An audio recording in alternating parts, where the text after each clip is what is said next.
আসসালামু আলাইকুম। আশা করি আল্লাহর রহমতে ভালো আছেন।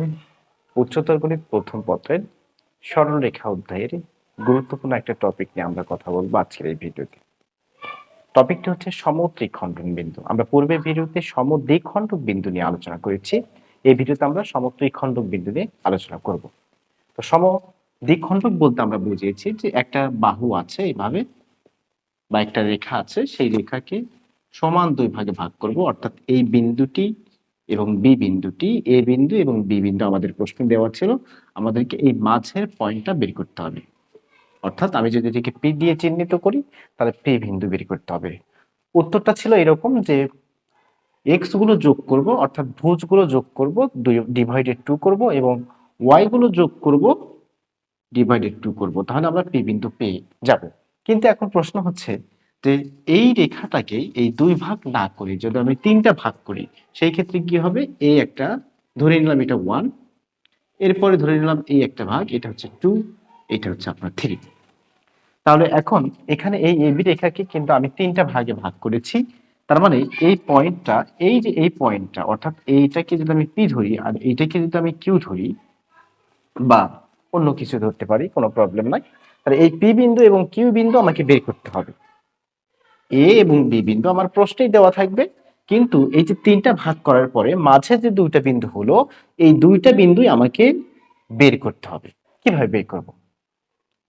প্রথমত আমরা যে কাজ করব, এই বিন্দু ধরে নিলাম যে আমার আমার প্রশ্নে এই বিন্দুটা দেওয়া আছে 2, 4, এবং এই বি বিন্দুটা দেওয়া আছে ধরে নিলাম 6 এবং 10।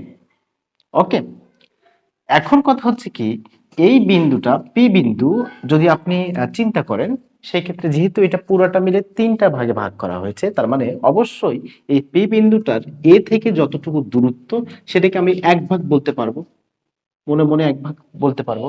তাহলে কি হবে? এই পি থেকে এই বি বিন্দু অবশ্যই দুই ভাগ হতে হবে, অর্থাৎ এই দুই এবং এই এক, এই মিলে হচ্ছে ফুলফিল, তিনটা হয়ে গেল।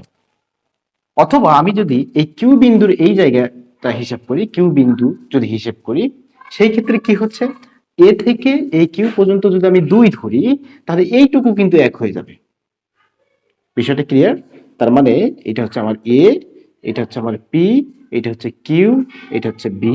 সেই ক্ষেত্রে আমি যদি এইভাবে ধরি, তার মানে এটা হচ্ছে 1, আর এই পি থেকে বি এটা হচ্ছে 2। অথবা যদি আমি এই দিক থেকে ধরি, এই দিক থেকে ধরি এইভাবে, তার মানে এইটুকু, অর্থাৎ এখান থেকে এইটুকু হচ্ছে আমার 2, এবং এইটুকু হচ্ছে 1, 2:1, 1:2। এভাবে কিন্তু আমি এগুলোকে ভাঙতে পারি। কি কেন এগুলো আলোচনা করা হচ্ছে? কারণ আমরা অন্তর্বিভক্ত সূত্র শিখেছি যে একটা রেখা যদি থাকে, সেই রেখার যদি দুইটা বিন্দু দেওয়া থাকে, প্রথম এবং শেষ বিন্দুটি যদি দেওয়া থাকে, সেটি সেটি যদি অন্তর্বিভক্ত করে, যেমন এখানে পি এবং কিউ কিন্তু অন্তর্বিভক্ত। অন্তর্বিভক্ত মানে কি? ওই দুইটা বিন্দুর ভিতরে বিভক্ত হয়েছে, অর্থাৎ এবি রেখার ভিতরে বিভক্ত হয়েছে, এটা হচ্ছে অন্তর্বিভক্ত। তার এই পি বিন্দুটা অন্তর্বিভক্ত হয়েছে কোন রেখাকে? এবি রেখাকে অন্তর্বিভক্ত করেছে। তাহলে এবি রেখাকে যদি অন্তর্বিভক্ত করে, সেই ক্ষেত্রে সূত্রটা আমরা কি শিখেছি? কত অনুপাতে অন্তর্বিভক্ত করেছে, এটাও আসবে প্রশ্ন এখানে। আমরা জানি না, আমরা ধরে নিব এইটুকু 1 আর এইটুকু হচ্ছে 2, তার মানে পি বিন্দুটি 1:2 অনুপাতে অন্তর্বিভক্ত করেছে, জাস্ট এইটুকু আমরা ধরে নিব। তাহলে আমরা এখানে লিখতে পারি যে পি বিন্দুটি এবি রেখাকে 1:2 অনুপাতে অন্তর্বিভক্ত করেছে, অনুপাতে অন্তর্বিভক্ত করেছে। এখন এই যে অন্তর্বিভক্ত করলে তার সূত্র কি? এখানে অবশ্যই কি থাকবে? একটা ভুজ থাকবে, একটা কুটি থাকবে, বিন্দু বের করতে হবে। তার মানে ভুজ বের করার সূত্র ছিল অনুপাতগুলোর যোগফল। অনুপাতগুলোর যোগফল, যেমন আমি যদি একটাকে m1 m ধরি আর একটাকে যদি n ধরি, তার মানে অনুপাতগুলোর যোগফল, প্রথম অনুপাতের সাথে x2 দিব, আর এটার সাথে দিয়ে দিব x1। আবার y বের করার একই প্রসেস, অনুপাতগুলোর যোগফল, এখানে দেব y2, এখানে দেব y1। ওকে, তাহলে এই হচ্ছে আমাদের সূত্র ছিল, অন্তর্বিভক্ত সূত্র ছিল, আর বহির্বিভক্তর ক্ষেত্রে জাস্ট মাইনাস ছিল, আর কিছু না। তাহলে প্রসেসিং কি, আমরা এখন এই পি বিন্দুটা বের করবো। তাহলে পি বিন্দু যদি বের করে ফেলি তাহলে কি হবে, এখানে বিন্দু কিন্তু দেওয়া হয়েছে 2 4 একটা, আর একটা হচ্ছে 6 10। আমার সুবিধার্থে আমি দুইটা বিন্দু এভাবে দিয়ে দিচ্ছি। এখন আপনাকে প্রশ্নের ভিতরে যে বিষয়টা বলবে, যে বিন্দু দিয়ে দিবে সেই বিন্দুতেই কিন্তু এই প্রসেসেই আপনাকে করতে হবে। আচ্ছা, এখন কি বলেছি, 1 আর হচ্ছে 2 আমরা ধরে নিলাম 1:2। তার মানে 1 + 2 আমি এভাবে মনে রেখেছি যে 1 + 2 উপরেও যোগ করে দাও, নিচেও যোগ করে দাও 1 + 2। ঠিক আছে, এখন এর সাথে দেবো x2 x1। তাহলে x2 যেহেতু x বের করতেছি, x গুলো নিয়ে কাজ করবো। তাহলে x2 কত বলেন, এইটা হচ্ছে আমার x2। এটাকে যদি আমি x1 y1 ধরি প্রথম বিন্দু, এবং শেষ বিন্দুটাকে যদি x2 y2 ধরি, তাহলে x2 মানে হচ্ছে 6 আর x1 মানে হচ্ছে আপনার 2। তাহলে 6 2 × 2 হচ্ছে 4 ডিভাইডেড 3, তাহলে 10/3। এই হচ্ছে আমার বিন্দু এক্স বের হলো। কি বের হলো, মানে ভুজটা বের করে ফেলছি, এখন কুটিটা বের করব। কুটি মানে হচ্ছে ওয়াই। তাহলে ওয়াই বের করার সূত্র এক, ওই একইভাবে ওয়াই নিয়ে কাজ করব। 1 + 2 1 + 2। এখন ওয়াই গুলো নিয়ে কাজ করব। তাহলে ওয়াই2 আগে দিয়ে দিব। ওয়াই2 কত বলেন, 10। ওয়াই2 হচ্ছে 10। আর ওয়াই1 কত, ওয়াই1 হচ্ছে 4। তাহলে আমি যদি এখানে ক্যালকুলেশন করি, 10 একে 10, 2 × 4 8 ডিভাইডেড 3, তাহলে 18/3 6। তাহলে এই পি বিন্দুর স্থানাঙ্ক আমরা পেয়ে গেছি, পি বিন্দুর স্থানাঙ্ক আমরা পেয়ে গেছি ফাইনালি। ভুজ হচ্ছে 10/3 আর কুটি হচ্ছে 6। এখন বলেন তো, পি বিন্দু তো 1:2 অনুপাতে অন্তর্ভুক্ত করছে এবি রেখাকে, তাহলে কিউ বিন্দু কি 2:1 অনুপাতে অন্তর্ভুক্ত করছে। তার মানে এইটুকু হচ্ছে 2, এইটুকু হচ্ছে 1। তাহলে এখন 2:1 নিয়েও আপনি করতে পারেন, অথবা সহজভাবে আপনি করতে পারেন, সেটা হচ্ছে এই দেখেন পি বিন্দু এবং বি বিন্দুর মধ্যবিন্দু কিন্তু অবশ্যই কিউ বিন্দু। তাহলে মধ্যবিন্দু সূত্র দিয়েও কিন্তু আমরা বের করতে পারি। তাহলে মধ্যবিন্দু সূত্র কি, ভুজদ্বয়ের যোগফল ডিভাইডেড 2 কুটিদ্বয়ের যোগফল ডিভাইডেড 2। তাহলে ভুজ কত, এখানে ভুজ কত, এক্স কত পেয়েছি 10/3 প্লাস এই পাশে হচ্ছে 6 ভুজ ডিভাইডেড হচ্ছে 2। তাহলে এটাকে ক্যালকুলেশন করার পরে যেটা হবে, এটাই হচ্ছে আমাদের এক্স এর মান। এবং এখানে লসাগু করে ফেলবো, আচ্ছা করে ফেলি, হ্যাঁ। তাহলে এখানে যদি আমি লসাগু করি 3, তাহলে 10 প্লাস 3 6 18 ডিভাইডেড হচ্ছে 2। এখন কি, এটা হচ্ছে 28/3 ডিভাইডেড 2। এখন ভাগ আকার আছে, এটা হচ্ছে আমাদের মেইন টার্ম, ভাগ আকার আছে, গুণ আকার করে ফেলবো। তার মানে 28/3 ইন্টু এই নিচের 1, মানে নিচে কিছু এখানে যদি একটা থাকে তাহলে সেই ক্ষেত্রে নিচে 1 ধরতে হবে। তাহলে এই নিচের 1টা উপরে যাবে, আর এই 2টা হচ্ছে আপনার নিচে আসবে। তাহলে আমরা যদি দেখি 28/6 কাটাকাটি করলেও করতে পারি, কাটাকাটি যদি 2 দিয়ে কেটে দিই, তার 14 × 28, তাহলে 14/3 হচ্ছে 14/3। তাহলে আমরা এই কিউ বিন্দুর ভুজ পেলাম 14/3। ক্যালকুলেশন একটু নিজ দায়িত্বে করে ফেলবেন, ক্যালকুলেশন যদি ভুলও যায়, কিন্তু আপনার আমার কথাগুলো বুঝতে হবে, কি প্রসেস আমি করতেছি, এই বিষয়গুলো ভালোভাবে খেয়াল করতে হবে। আচ্ছা, এখন কি, মধ্যবিন্দুর সূত্র দিয়ে ওয়াইটা বের করে ফেলবো, কুটি বের করে ফেলবো। আচ্ছা, একইভাবে আমরা করব, এখানে হচ্ছে 6 কুটি, এখানে হচ্ছে 6 কুটি, এবং এখানে হচ্ছে 10। তাহলে কুটি হচ্ছে এখানে 6, এখানে হচ্ছে 10, এই দুই বিন্দুর মধ্যবিন্দু হচ্ছে কিউ বিন্দু। তার মানে যদি আমি এই 6 এবং 10 যদি যোগ করি, অর্থাৎ ওয়াই বের করার জন্য যে কাজটা করতে হবে, 6 এবং 10 যোগ করতে হবে, ডিভাইডেড 2 দিতে হবে, মধ্যবিন্দুর সূত্র দিয়ে বের করছি, সহজ। তাহলে কত হবে, 16/2, তার মানে হচ্ছে 8। তাহলে ফাইনালি আমরা এই কিউ বিন্দুর স্থানাঙ্কটা পেয়ে গেলাম কত, এক্স হচ্ছে 14/3 আর কিউ হচ্ছে আপনার 8, ওয়াই হচ্ছে আপনার 8, ভুজ হচ্ছে 14/3 এবং কোটি হচ্ছে 8।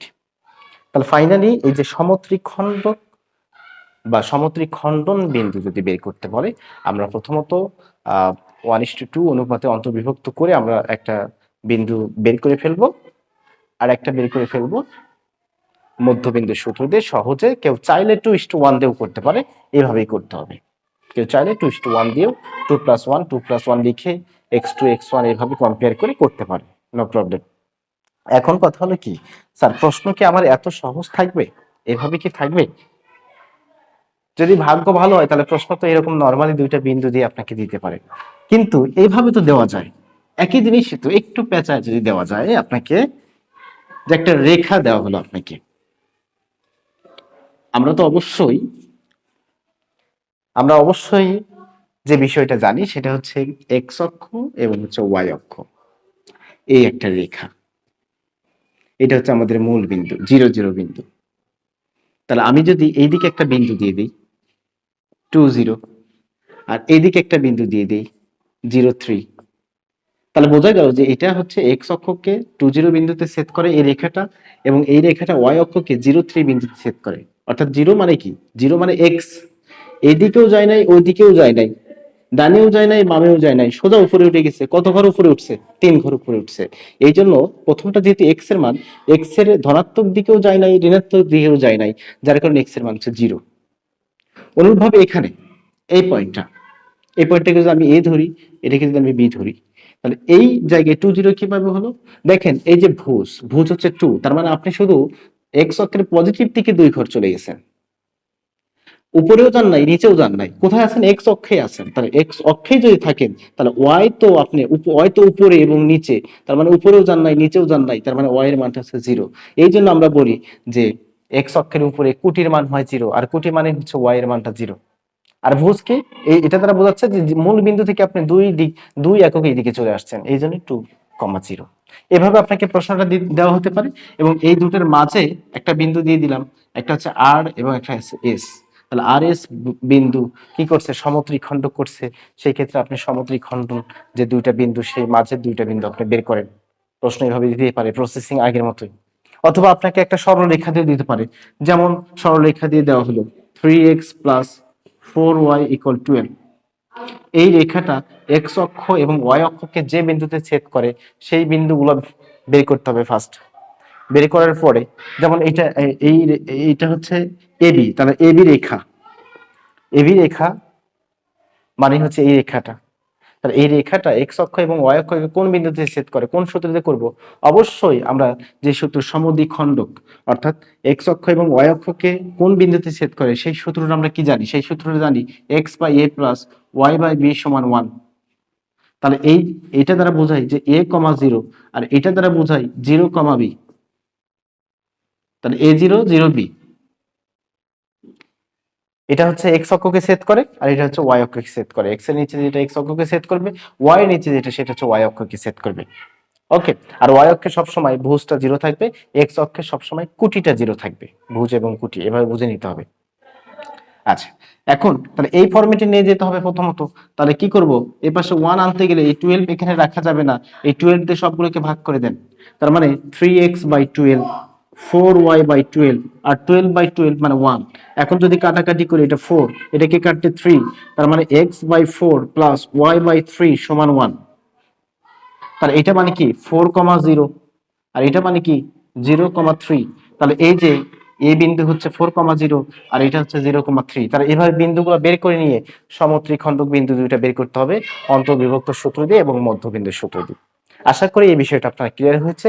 যেভাবে আসুক, এবং আরো কিছু বলতে পারে আপনাকে, যেমন কি এই যে সমত্রিখণ্ডক বিন্দু দুইটা বের করলাম, সূত্র দিয়ে বের করলাম, তাহলে সমত্রিখণ্ডক বিন্দু এবং মূল বিন্দু দিয়ে যে ত্রিভুজ হলো সেই ত্রিভুজের ক্ষেত্রফল তো বের করতে বলতে পারে, অনেক কিছুই বলতে পারে। তার মানে এই দুই বিন্দু সমত্রিখণ্ডক যে বিন্দু দুইটা বের করলাম এবং মূল বিন্দু থেকে যে ত্রিভুজ উৎপন্ন হয় সেই ত্রিভুজের ক্ষেত্রফল বের করেন, তাহলে ত্রিভুজের ক্ষেত্রফল বের করতে হতে পারে। এখন ত্রিভুজের ক্ষেত্রফল বের করার সূত্র কি? ক্ষেত্রফল বের করার সূত্র যেটা আপনি জানেন সেটাই, যে ভুজগুলো লিখবেন, কুটিগুলো লিখবেন, সামনে হাফ দিবেন, যেই সূত্রটা আপনি জানেন ক্ষেত্রফল নির্ণয় করার, সেই সূত্র দিয়ে ক্ষেত্রফল বের করে ফেলবেন। আসলে ক্ষেত্রফল বের করার টপিক এটা এই ক্লাস না, ক্ষেত্রফল বের করার যে টপিক সেটা হচ্ছে অন্য ক্লাসে আছে, আপনি চাইলে দেখতে পারেন। প্লেলিস্টে সুন্দর করে আপনার এই ধরনের ম্যাথগুলো সাজানো আছে টপিক অনুযায়ী। আপনি চাইলে প্লেলিস্টের সাহায্য নিয়ে খুব সহজেই এগুলোর প্রিপারেশন নিতে পারেন। কিন্তু আপনাকে ভালোভাবে বুঝতে হবে। কোথাও যদি না বুঝে থাকেন সেই ক্ষেত্রে আপনার প্রয়োজনে আপনি একটা কমেন্ট করবেন। দেখা হচ্ছে পরের কোনো ভিডিওতে, পরের অন্য কোনো টপিক নিয়ে। আসসালামু আলাইকুম ওয়া রাহমাতুল্লাহ।